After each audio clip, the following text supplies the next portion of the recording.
So, I'm here with Claire Jordan, and we're going to be discussing a whole bunch of stuff. So, say hello, Claire. Hi, I'm Claire. I'm Shorty on Gard, and I usually talk shit on the internet. Yeah, and so do I. And so, we're going to be talking a little shit about some interesting subjects. And it's something near and dear to your heart, so I'm going to let you speak and just give us the outline. Near and dear is maybe...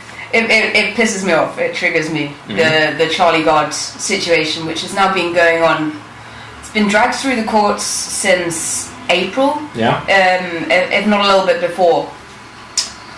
And so this baby, he's got mitochondrial DNA depletion disorder, which is essentially you can't make enough DNA in your mitochondria, which make the energy for every cell.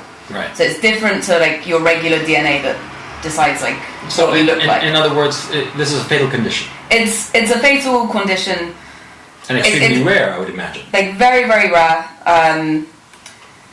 Like I think there's like with his specific gene mutation, there's been 16 diagnosed cases ever. 16 diagnosed cases ever. Yeah.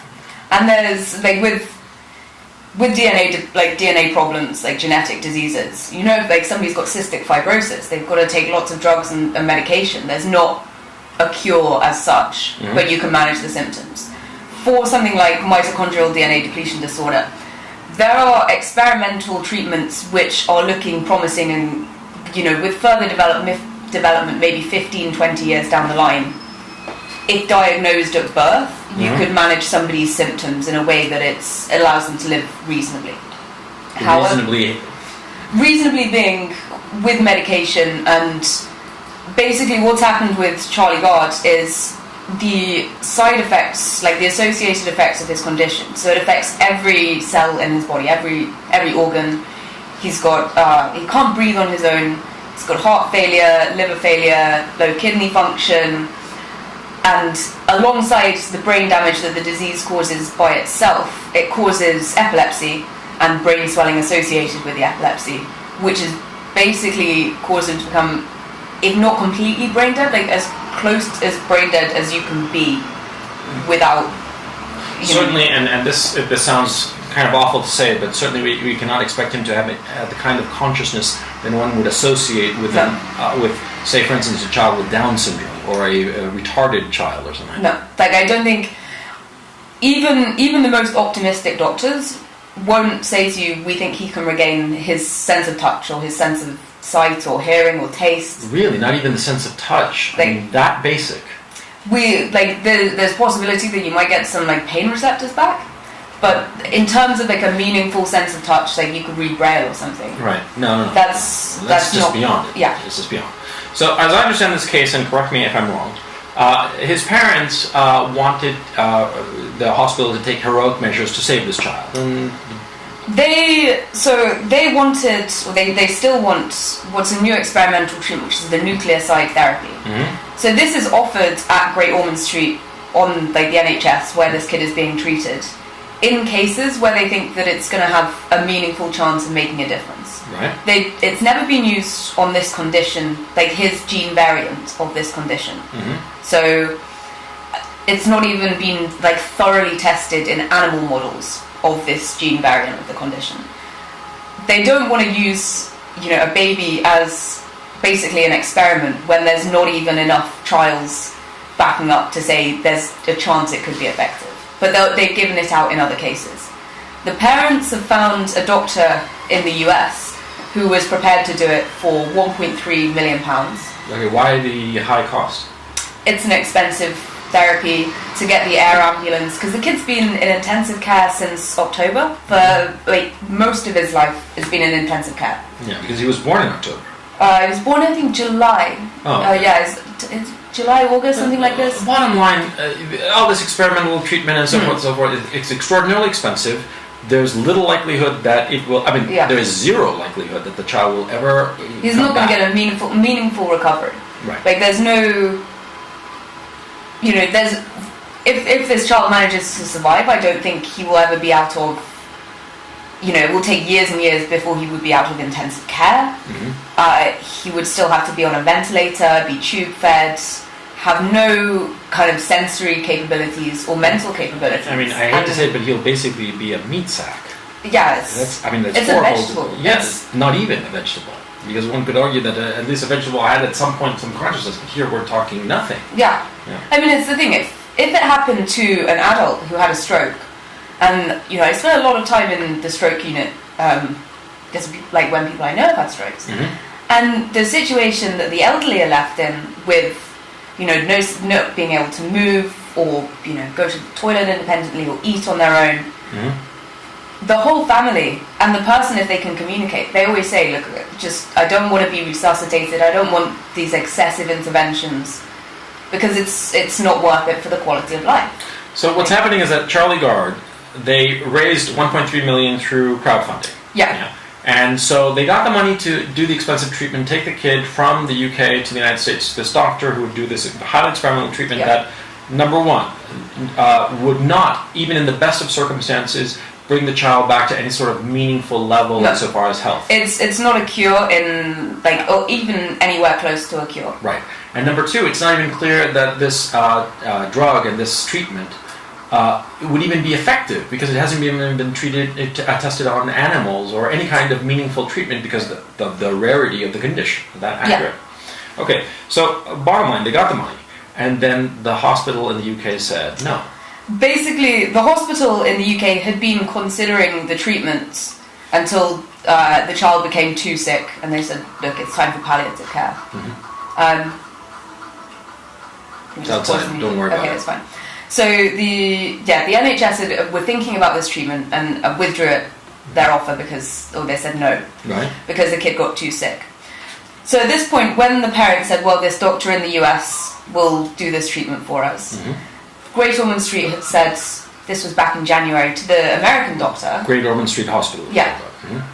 They had said to the American doctor, please come over, you're welcome to come over and examine the child, you can come attend our clinical meetings and let's discuss it from that. Which seems reasonable. This American doctor never came. He's now been asked to come by the judge, which was last week, middle of June, and sort of arrived over the weekend, and further court hearing has been delayed after the judge has asked this American doctor to come 6 months down the line. He's now turned up, which is obviously post-Trump and post-Pope intervention, the White House saying that they'll pay this case has turned political. Now the publicity and around it, you can guarantee that every other parent with the financial means to do so, if their kid is born with a mitochondrial condition, not even necessarily mitochondrial DNA depletion disorder, any sort of mitochondrial one, they're going to want to go to this US doctor now. Yeah. And I really think it's got to the point where over here, we don't want to just experiment on the child and prolong suffering, essentially. Yeah. Whereas this American doctor is perfectly happy to take the money, so that now you've got a study of what this drug does in babies, in humans, with this case. which is in a condition with only 16 documented cases, one human experiment is probably like the best you're going to get before it starts being wider. Right. The court case, the parents wanted to take the child to the United States. The court sided with the hospital because the UK law is such that a hospital's decision insofar as the care of a child, a minor, takes precedent over the wishes of the parent. It depends to what extent. Like, if you take your child in with a broken leg, right? Actually, they probably would stop you from taking it home without a cast on its leg. But sure. You can. There's in pediatric care, there's much more of a conversation between the parents and the doctors about the care of the child than there would be. But ultimately, especially if the kid is in intensive care, it's the duty of the hospital to care for them, because you can't reasonably expect both parents or guardians to be there all the time. And you can't also reasonably expect the parents to know the medical situation with the expertise that the hospital would know. No. I think it's impossible. Like, whilst it's being claimed in the British media that the mother of this child, Connie Yates, she's probably the most knowledgeable person about mitochondrial DNA depletion disorder in the UK now. Great Ormond Street Hospital has published numerous papers on the subject, and Well, it doesn't really matter who knows more. The issue becomes at this time that they went to court to see who would have authority over the child, the parents or the hospital. Yeah. Right? And the court sided with the hospital, and apparently the decision was very thorough and extremely thorough and diligent, precisely because of the political connotations that the case has taken. Because a lot of people in the public feel that the hospital is wrong. Now, I personally, you tell me, we talk about this case, and I side with the hospital. The child, it's cruel. I mean, this child, let the child die. I mean, I'm the father of 2 toddlers. Okay, I mean, I want to make that clear. But I mean, what do you think? I mean, I think it's, in many of these cases, I look at the quality of life that child, like that the baby could have in the most optimistic of scenarios. You look at children with similar syndromes who've been successfully treated, and they don't have any quality of life. No. They're in and out of hospital, they can't communicate. I wouldn't want to live like that. I wouldn't want my loved ones or my friends to live like that. I think it's really cruel to enforce it on a child. I think as a wider point. I think it's a cruel to enforce it on a child, especially a child who it is admitted that this child can't even feel touch, his mother's touch. Yeah. And this is a horrible situation, and we have to be compassionate and recognize that though we might have the possibility of maintaining life of this child, we have to let it go, right? I mean, that's my thinking. I mean, completely. It's, the level of medical intervention when, ultimately, as sad as it is, people die and babies die. And babies are born with terminal diseases that there's nothing you can do anything about. There seems to have been, and I don't know how much of it is kind of we've forgotten in the modern world. We don't have memento mori's about, and people aren't dying regularly. No. 150 years ago, childhood mortality was 25%. Yeah. And depending on your socioeconomic class, I mean, it could be much higher. It could be 50%. It's true. Yeah. It's unfortunate that. Well, it's fortunate that less children and less babies are dying. But in the cases that it does happen, I think people need to accept that sometimes it's just a fact of life.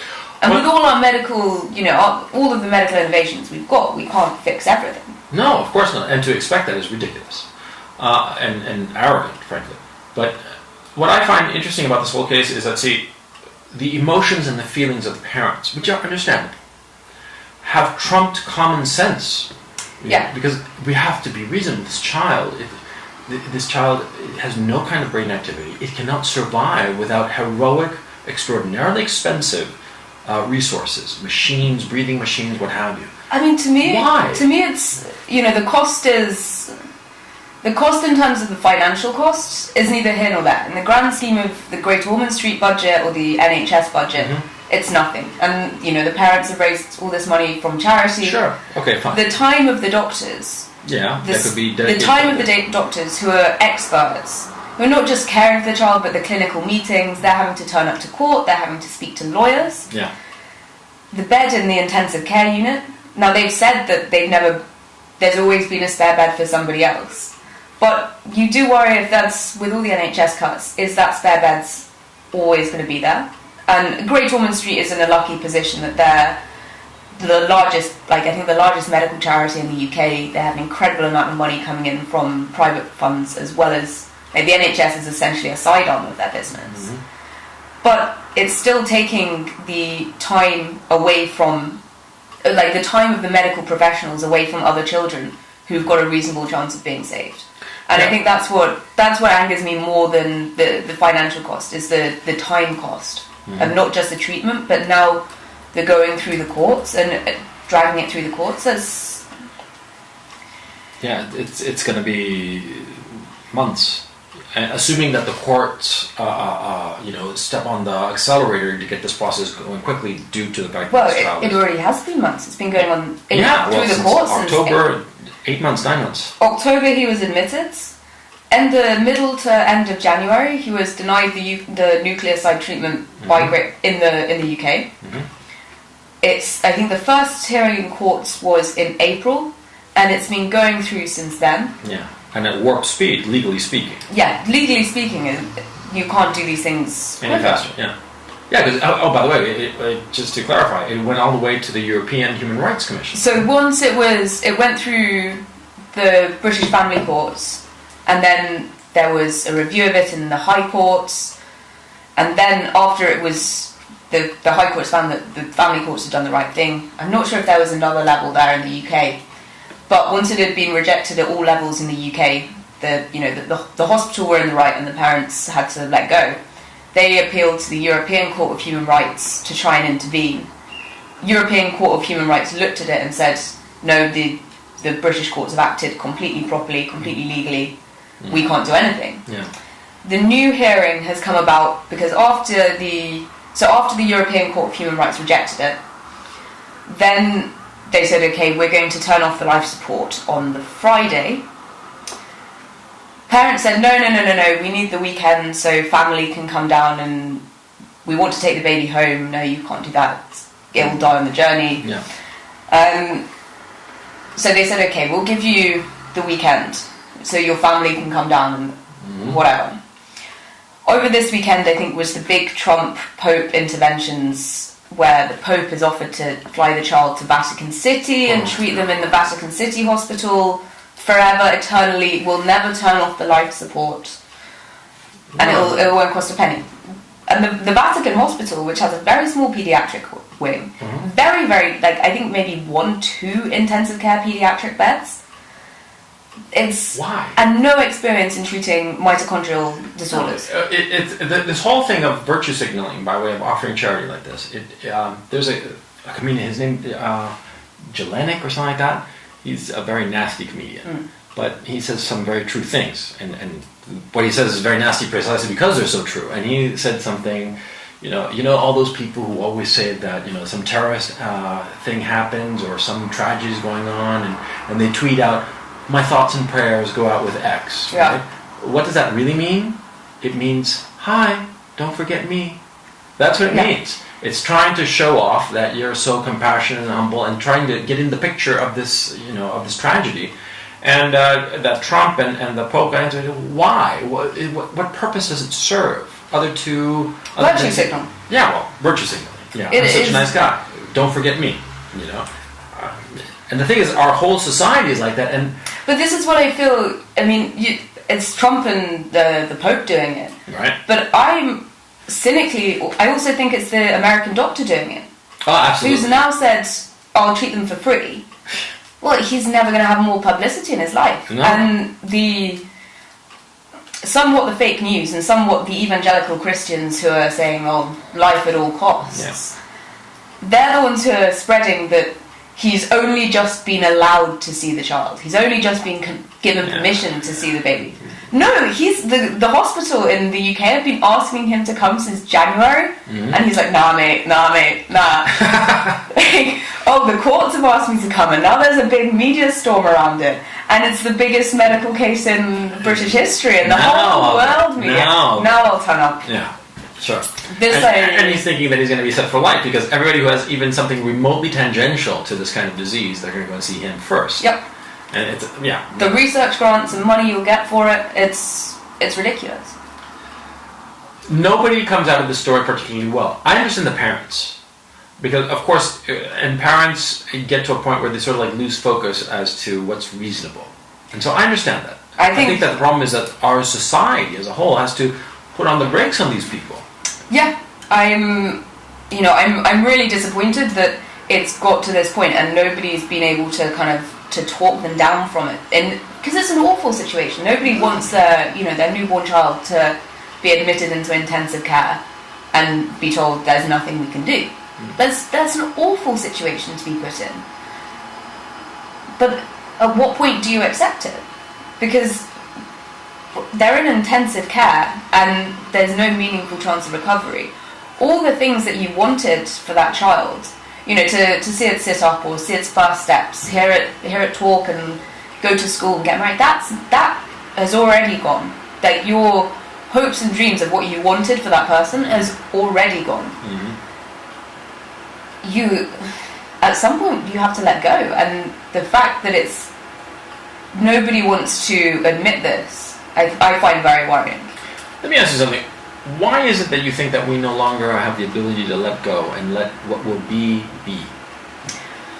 We're so used to having everything, push of a button, it's fixed, it's done. There's not I don't think there's so much of an experience of death. It's been much kind of cleaned off. You don't really see it. People don't talk about it. Yeah. And at the end of the day, medical advances are such that people are living a lot longer. You only expect people to die in old age. Yeah. Or by accident. Yeah, it's by accident in old age, or they've been smoking and drinking and too much, and it was their lifestyle. Right. Smoking, drinking, and eating too much, to be honest, I think is more common these days. Yeah, the eating issue, you're right. But my thinking is to a certain degree, no, not to a certain degree, to a huge extent, it is arrogance to think that you can cheat fate, as it were.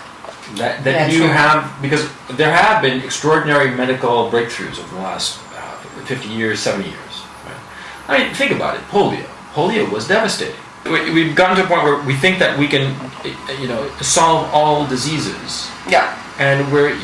But we can't. And I mean, there are limits. And also, I find something much more troubling, that we as a society should recognize when it's over. Yeah. Okay? And not, because we're talking about this child, and I feel nothing but compassion for this child. But I recognize that this child, we have to let it go. Yeah. But I look at the flip side, at old people. The severely infirm, and their life expectancy is being artificially stretched and not allowed to die with a little dignity.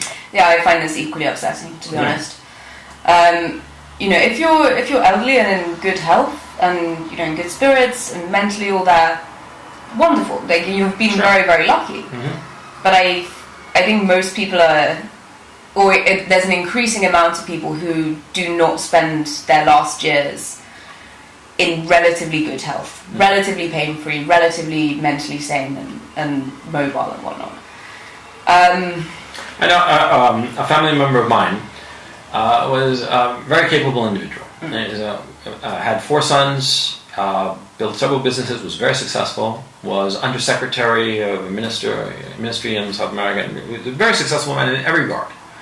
And he came from not modest means, but not well off, nowhere near that. He really built himself a tremendous life, but he was struck by something tragic. In his late 50s, he started suffering a neurological disorder. Essentially, his brain started to die. Yeah. And he recognized it. He was the first to recognize it because he started noticing things, and he quickly arranged his affairs so that his family would be taken care of, and no problem in that regard. But the thing is, his brain essentially died, and I saw him. The decay from a vibrant man to, this ghost of a man who would walk around and be taken around until finally he's lying in a hospital bed, and he's been like that for 15 years, and he just keeps on living and living and living. Now his situation is privileged in the sense that very well off, enough for round-the-clock care. It is emotionally draining for his wife, and for his children, but in a financial sense, it's. But that's what I mean. I think it's. But the problem is, my thinking is that you should know when to call it quits. Yeah. I always respect Ernest Hemingway because Ernest Hemingway was suffering from dementia at the end of his life. He recognized it. Others people didn't, although there were some odd signs here and there, and he committed suicide at age 61. It's the same with Robin Williams, diagnosed with Parkinson's disease. Yeah, and the other one, I forget the name of the disease he had. It was Parkinson's, but some other neurodegenerative disease. Yeah. I can't remember it. Yeah. I think it was Louis Body Parkinson, maybe. But. No, it was Parkinson's and something else. Yeah, but and he killed himself. It's horrible, but at the same time, I have to admit, in my own personal case, you recognize when you start to go. Yeah.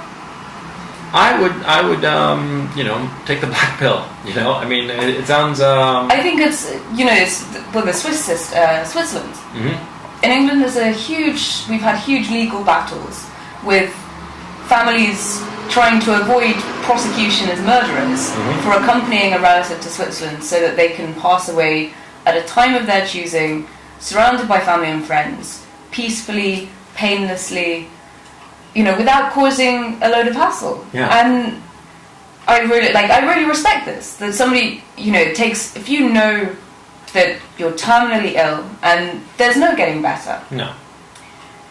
I think it's much nicer, and it's even to be honest, for the people who are left behind, the friends and the relatives, they're not having to deal with somebody in and out of consciousness for months on end in a hospital, because that's not pleasant. Like visiting, it's not fair. it doesn't. This is the other thing that I think with not seeing death for a lot of people, it's very, very sanitized. Yeah. When relatives die, I think for most people, you go see them, visit them a couple of times in hospital, or you've heard they've gone into hospital and then they're dead. You're not treating them for the months on end that it takes. Yeah. And this is that's a very, very hard time for everybody. I think not least if you've still got your mental faculties, the person who's dying, because you become so reliant, even to an even more extent than you are when you're just terminally ill. Which I don't like. I think it can end up being very undignified. I think it's better, okay, we're going to organise everything, we're going to get everything together, I'm going to see everybody I want to see, and they'll know it's the last time seeing me, and we can, everything, want to say the goodbyes properly. And when I go and die, it's not in a messy environment, it's not been weeks in a hospital bed, go out for a nice dinner the night before, and the cliche stuff. And I think it's much nicer and much kinder than what we do now, which is prolonging and prolonging and prolonging.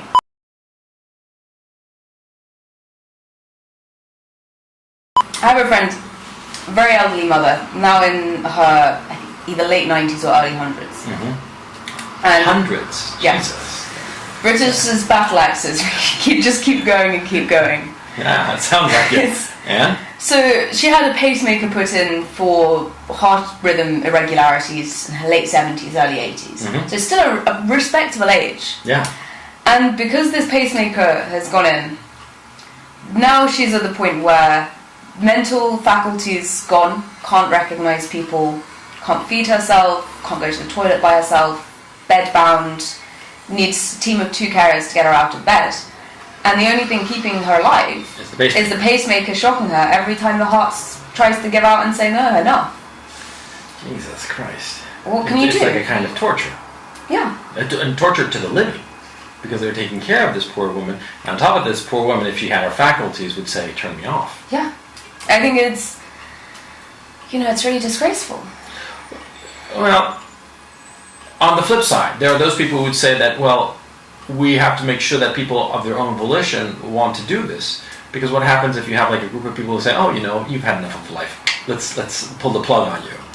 I think it's the amount of intervention that goes into people. It's not so much about, okay, we're going to pull the plug. But, it is doctors at some point being able to say, no, we really have to stop, because this is... I mean, you speak to, all my friends that are in the medical profession, either working as doctors or nurses, dentists, like, with patient interaction, they're all not terrified of dying as in being dead, but terrified of the process and how they're going to be treated and how long it's going to take and how painful and how much intervention is going to try to be pushed on them to extend it just another couple of weeks, another couple of months, which... for young people, when people are in their 50s and 60s, early 70s or whatever, is one thing. And you can say, okay, yeah, it's, especially if you're young kids or whatever, somebody with cancer, 2 months it means a lot to them. Sure. But to somebody who's in their late 80s, early 90s, and, doesn't mean anything.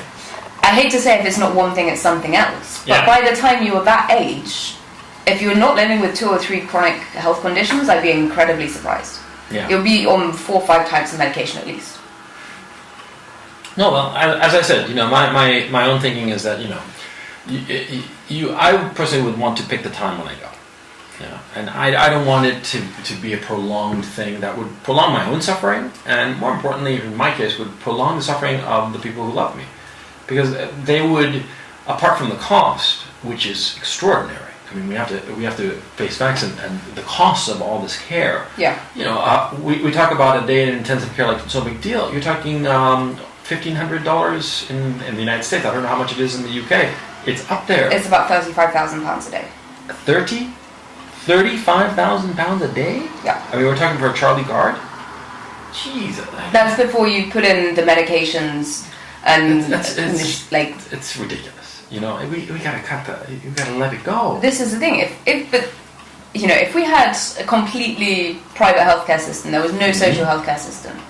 The insurers, like the medical insurers, they would have turned his life support stepped on his months ago. They would have said, hose. "We're not paying for this. Yeah, we're not paying for this." Like that's. And if the parents had to fund it themselves. But what I despise the most about this whole situation are the virtue signalers who say, to our perspective, they say, "Oh, you're without compassion."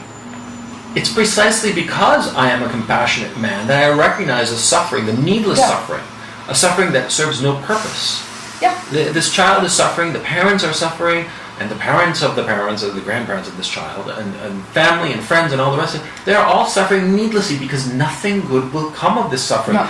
If you went through a torturous process like this, and at the end you would have a child who was intact. A healthy child. Yes. Fine. No problem. Like, you can't question that. Yeah. But this is, nothing will come of this except pointless suffering. Well, I think, unfortunately, we'll have the same way that Mandy McCann, Madeline McCann disappearance. Yeah, the same way that her parents are dragged through the media all the time. The Chris Gard and Connie Yates, they're going to be dragged through the media all the time. What do you mean dragged through the media? Every time they need a statement or some sort of sob story to distract people, they'll be dragging up these two people. It's like Joe Cox's husband, Brendan Cox. He's got proper psychopath eyes, and he was fired from his senior position at a charity for sexually harassing women. Every time they need a sob story, my wife died, she was shot by a right-wing radical. Well, your wife was shot by a crazy person. And like in unfortunate circumstances, but he's using it as a publicity trick. Jesus. It's awful. Yeah. Awful. And well, I have to admit that this is I think the parents of Charlie Gard are going to do the same. Well, now the issue becomes: what are we as a society supposed to do? Because all this, if you think about it, it comes from the issue of progress. We progress so quickly in so many different fronts. With robotics, with computers, with this, that, the other, medicine, things that can be cured today that even 10 years ago were impossible to be cured. Back in the 90s, AIDS was a death sentence. Today, it's a chronic disease that is easily managed. Today, in London, if you're an AIDS patient, if you're just not an AIDS patient, but if you're HIV positive and you have an early diagnosis, you have a longer life expectancy than the average person. Okay then, yeah. It's because you're seeing a doctor every 6 weeks to monitor, like, is this healthy, is that healthy, or we should take some better vitamins, here's some diet advice, here's some exercise advice. Yeah, exactly. Here's some free money because you're discriminated against faggot with AIDS. It's literally the case. Yeah. And normal people just going about their day-to-day life trying to progress society and not bumming each other to get AIDS. No. We don't get any of that. But my point is, see, the notion that we can progress and that we can solve anything if we just throw enough money at the problem and put enough brain power on the problem, it will be solved. So I think that's true. What? I think it's true that eventually eventually we are going to have drugs that will treat this condition. Probably not. No, completely we will. Like, once we have gene editing therapies, absolutely, it will be treatable. However, it's the expectation this happens within a single person's lifetime. Like, I am expecting maybe in 3 generations. In about 150 years, 200 years. Well, 3 generations is 75 years. Okay, well, I'm a bit optimistic then. But you see what I mean? Like, it's something that takes...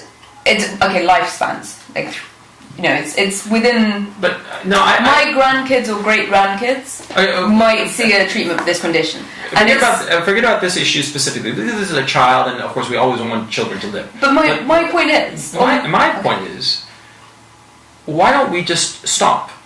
Because there comes a point where your life, if you're an 80-year-old person, you're sitting in front of the TV and you're seeing the same old show for the 30th time, and you have nothing to live for, why prolong? Why... But then you can ask the same thing about, there'll be guys in solitary confinement in prison for, having done terrible things. They'll be in solitary confinement for 35, 40 years in essentially a toilet cubicle on their own. Mm-hmm. They don't, some of them do, but a lot of them, they don't kill themselves. Because whatever they've got, that's all they're going to get.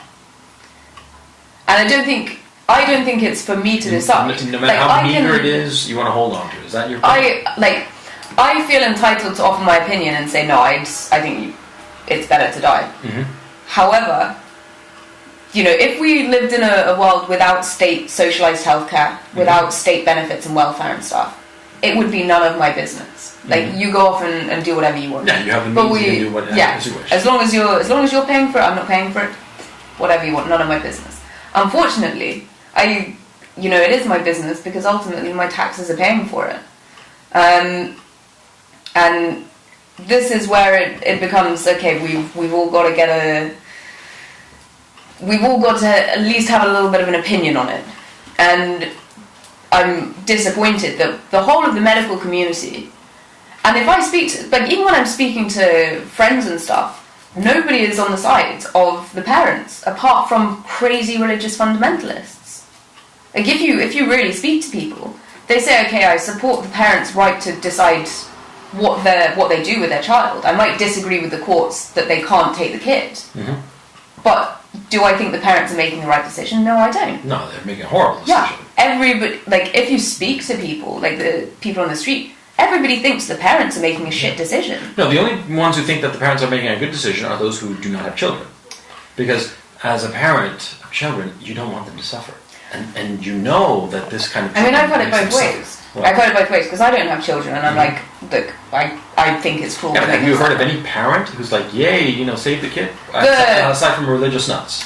Religious nuts, and people who've got vegetable children. I hate to say vegetable children, but who've got... A child with severe... Basically an almost brain-dead child. Yeah. They're still changing the nappies of an 18-year-old. They are justifying their own suffering. Yeah, I think so. Yeah. Because, I don't even want to think about that kind of situation because it is horrifying. Yeah. And also because a situation like that crashes the lives of the parents in a way that is insurmountable. Not just the parents, but you've got to think about the siblings. Yeah. Charlie Gard was the only child, so it's a bit different, and his parents aren't married, so you don't know if they're going to stay together after this or whatever. Because they're very young, aren't they? Oh, I don't know. I think they're in their 20s. They're young. They're not married.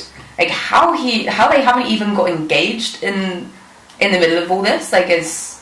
Well, yeah, you're a traditionalist. Well, okay, I'm a traditionalist, but I think about it when. So some friends of mine, they weren't married, and the girl got pregnant, and they're in their 30s. Baby was born, healthy little girl, and 2 weeks later died of cot death. And it was... Oh, man. Awful. Awful. And 2 days before the funeral, the man proposed to the girl, because he said, you know what, something good has got to come of this. We've got to have something positive to hold it together. We can get through this, and we can do this, and we can deal with it. And, that's... I hate to say it, at least they got married at the end of it, but there's something positive coming out of it, and it's people unifying around it. Do you know them? These are friends of yours? Yeah. Okay. And they're still married? Still married. And another kid?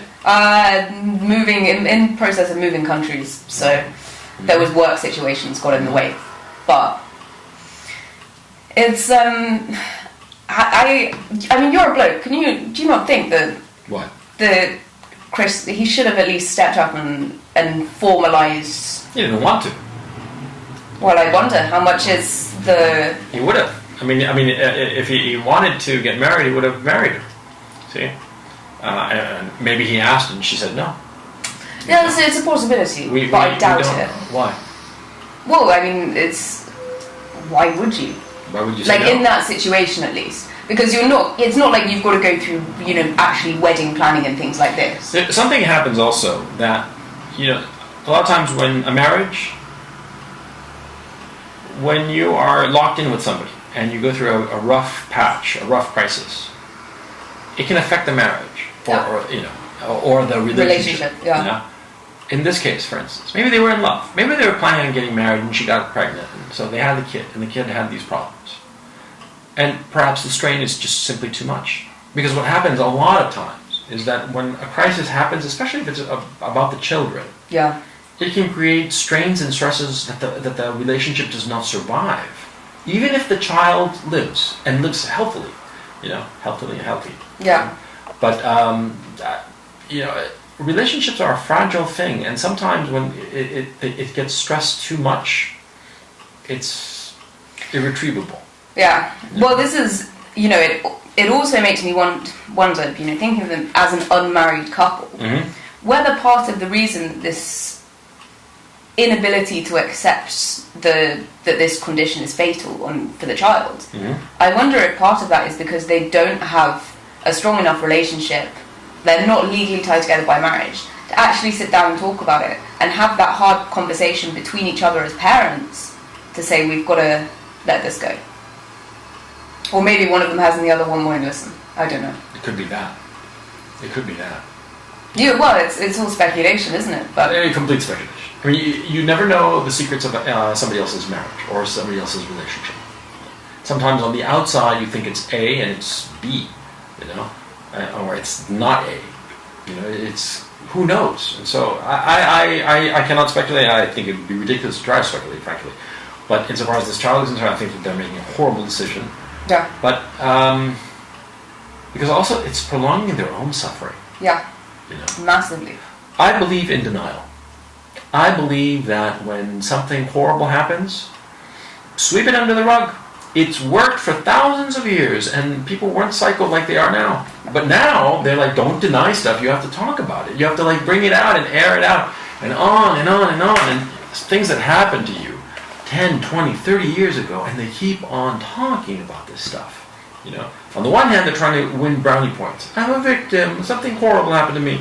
And on the other hand, they think that they are getting better by rolling in the mud of some horrible thing that happened to you. But denial is so much better. Okay, I mean, try it. That's. I think we should leave it here because this is a terribly sad story, and I don't think that there's any reasonable lesson to be learned from this, except perhaps to just let it go. Just know when to just say it's done. Do you have anything better to conclude than that? I mean, for me, I don't know. Do I necessarily agree with the courts in... Can I ask you something? Why does this case move you so much?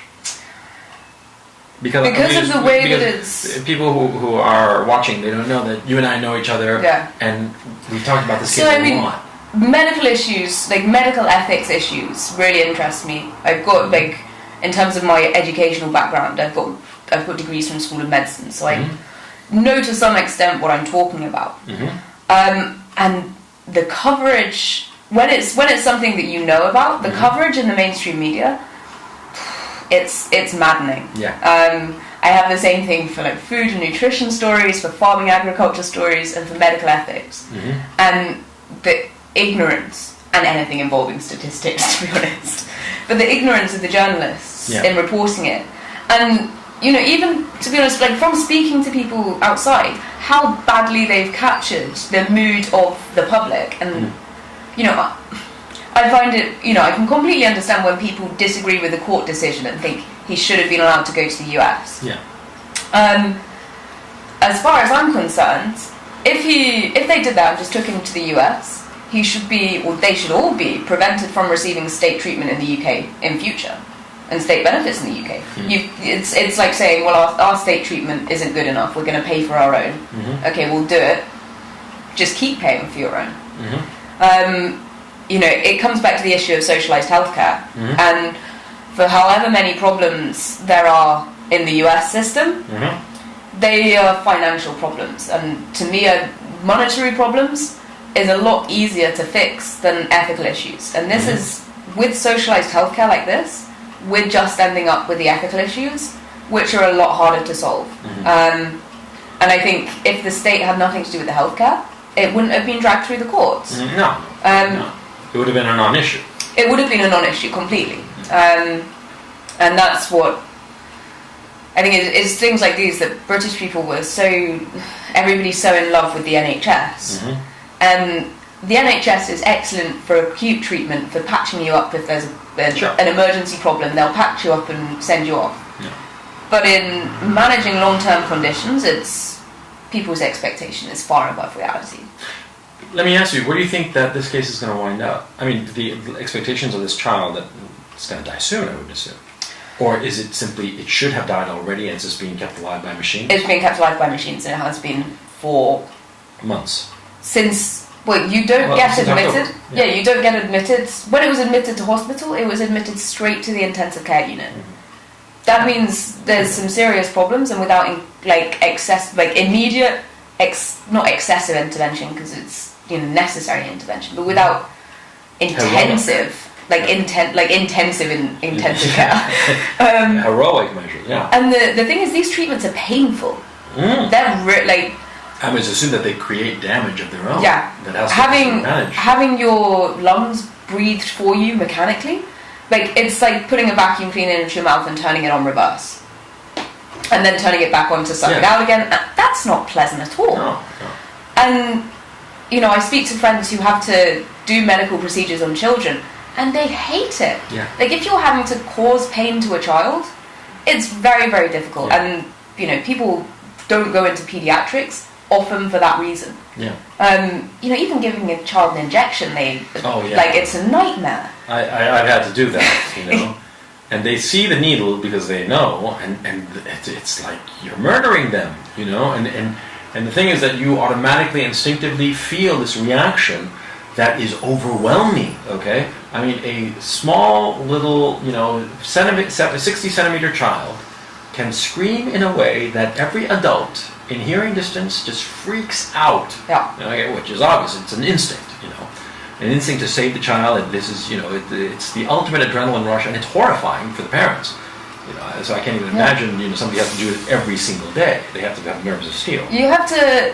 I mean, the medical professionals that do it, they say, the only reason that I'm okay with sticking this needle in this child is because I know that it's to fix something. Yeah. I know that it's to fix a problem. Yeah. And unless I do this, I can't fix this problem. Right. When you're not fixing a problem, like in Charlie Gard's case, what's left other than the pain? Nothing. And on an emotional level for the doctors, that's very, very difficult. That, you're right. If you're not fixing anything, you're left with nothing but the pain. And so I think on that note, I'm going to close out our little conversation. Yeah. Sorry, it's a depressing subject. It is a very depressing subject, but it gives a lot to think about. Especially, I would say, how you want to choose to end your life. How do you want to go out? If you want to go out, kicking and screaming, or go out in style, I suppose. Claire, thank you so much for being on. Thanks very much for having me. Okay, we'll do it again sometime. I hope so.